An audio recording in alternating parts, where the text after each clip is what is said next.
Сену қиын, бірақ бас ауруы, жиі суық тию, депрессия, анемияға шалдығу, қарапайым бөртпе және тіпті қайысқақ та іс жүзінде денеге гельминттердің немесе паразит құрттардың салдарынан болуы мүмкін. Сонымен қатар, кейбір жағдайларда оларды алып тастау оңай емес. Сонымен диетологтар гельминттердің, яғни құрттардың алдын алу және емдеу үшін паразиттерге қарсы үнемі тағамдарды жеп тұру керек екендігін айтады. Ағзаңызда ішек құрттардың барын қалай білуге болады? Паразиттер туралы не білу керек? Ішек құрттарды ағзамыздан қалай жоямыз? Және гельминттерге қарсы өнімдер мен тағамдарды айтамын.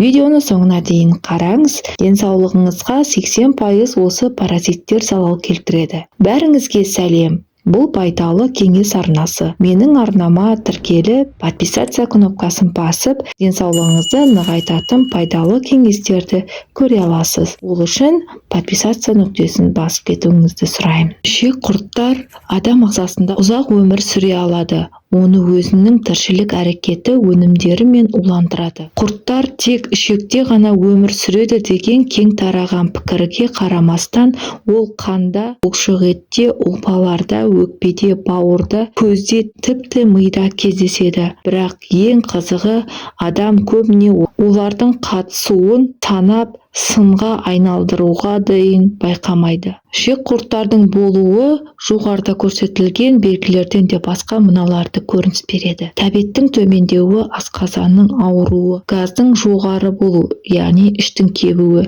жүрек айнуы, құйрықтың айналасындағы қышыну немесе көз айналасындағы қышыну, салмақтың жоғарылауы немесе салмақтың төмендеуі, жөтел, анемия немесе гемоглобиннің төмен деңгейі, бұлшықеттердің ауырсынуы, ұйқысыздық, үнемі шаршау. Құрттардың ағзаға енуінің ең көп таралған себептері жуылмаған қолдан, кір көкөністерден, жемістерден ластанған ет пен су. Олармен күресу үшін дәстүрлі медицина іс жүзінде тәуекелге ұшыраған адамдарға жылына 1 рет тағайындалатын дәрілерді қолданады. Көкөністер мен жемістерді залалсыздандыру үшін суға ас содасын салып, жарты сағатқа қалдырып, одан кейін тұтынған дұрыс.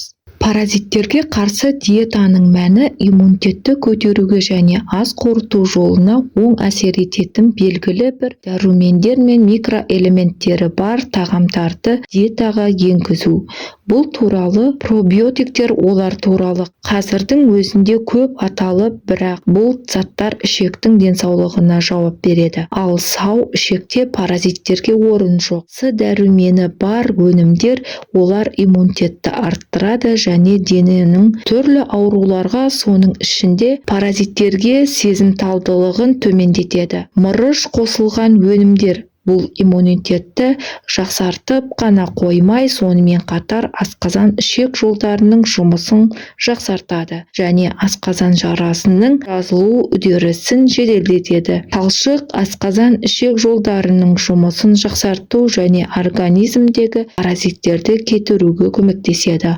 А дәрумені бар тағамдар бұл гельминттерге бейімділікті төмендетеді. Паразиттерге қарсы өнімдерді айта кетейін. Сарымсақ оның керемет қасиеттері бұрыннан аңызға айналған және бұл таңқаларлық емес.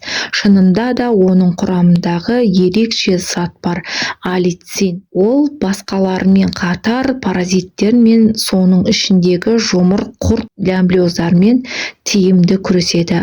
Асқабақ тұқымдары олардың біздің әжелеріміз қолданған бұл өнімнің тәттілігінің сыры мырыш пен кукурбутиннің болуына байланысты. Паразиттерді парализдейді және олардың ішек қабырғаларына түлеуіне жол бермейді. Анар, калий, темір, антиоксиданттар, талшықтар және С дәруменінің көзі. Өнім токсиндер мен токсиндерді ағзадан шығаруға, ас қорыту жолдарын қалыпқа келтіруге және иммунитетті арттыруға көмектеседі.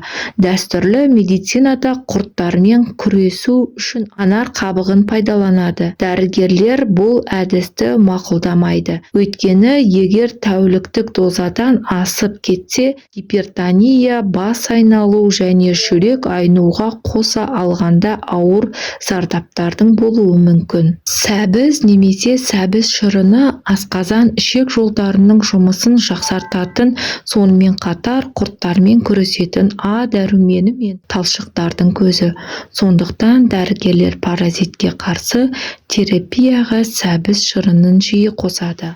Ананас ағзаға күш беріп, жүрек ауруларының алдын алуға, ми мен буын ауруларына қарсы күресуге таптырмайтын жеміс. Ананастың құрамында С дәрумені ағзаға күш беріп, иммунитетті көтереді. Құрамында кездесетін бромелайн ішек жолы қызметінің бұзылуын емдейді. Зімбір ол паразиттерге қарсы қасиеттерге ие болып қана қоймай, метаболизм мен ас қорытуды жақсартады. Сонымен қатар организмнен токсиндерді шығарады. Сондықтан Жапонияда оны сушиге салады. Артық салмақтың пайда болуының бірден бір себебі осы болуы мүмкін. Паразит сөзі грек тілінен аударғанда арамтамақ немесе жатып шер деген сөздерінен шыққан. Бұл тірі организмдер адамның ішкі ағзаларында, тіндерінде де болады. Мұндай құрттардың әсерінен ауыр дертке шалдығып, адамның өліп кетуі де ғажап емес. Ағзада құрттар пайда болса, семіздіктен арылуға ешбір диетада аштық та көмектеспейді. Сол себепті де ең алдымен іштегі құрттарды тазалау керек. Ішектегі құртты уақытында тазаламаса, түрлі ауруларды пайда болуына септігін тигізеді. Кіндіктің айналасы, буын, асқазан, бауыр ауырып, ауыздан жағымсыз иіс шығарады. Құрттың кесірінен іш қатып, үлкен дәрет бұзылады. Ішек дұрыс жұмыс істемегендіктен асқазан, ас қорыту жүйесінің де жолдарын нашарлатады. Оған қоса теріде ақ дақтар, сүйел сияқты жаралар пайда болады. Қалампыр бактерицидті қасиеттері бар саңылауқұлақтар мен вирустар ішек құрттарды, токсиндерді кетіреді. Түймешетен гүлдері табиғи өсімдік эфир майлары, флавоноидтар және алкалоидтардың қайнар көзі болып табылады. Биологиялық белсенді қоспа ретінде қолданылады. Бұл фитошайды ас қорыту мүшелерінің функцияларын жақсартады. Ішек құрттардың көзін жоятын керемет қасиеті бар. Жоғарыда айтылған табиғи өнімдер құрттарды жоятын қасиеттері бар деді. Осы табиғи өнімдердің біраз қоспасы мына өнімнің құрамында табылады. Глистагон атты өнімді өз отбасымен қолданамын.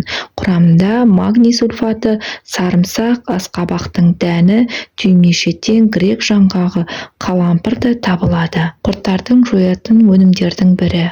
Ауырмаңыздар, ем болсын. Менің айтқан кеңестерім сіздерге пайдалы болды деген сенімдемін. Маған тіркеліп, подписация кнопкасын басып кетулеріңізді сұраймын.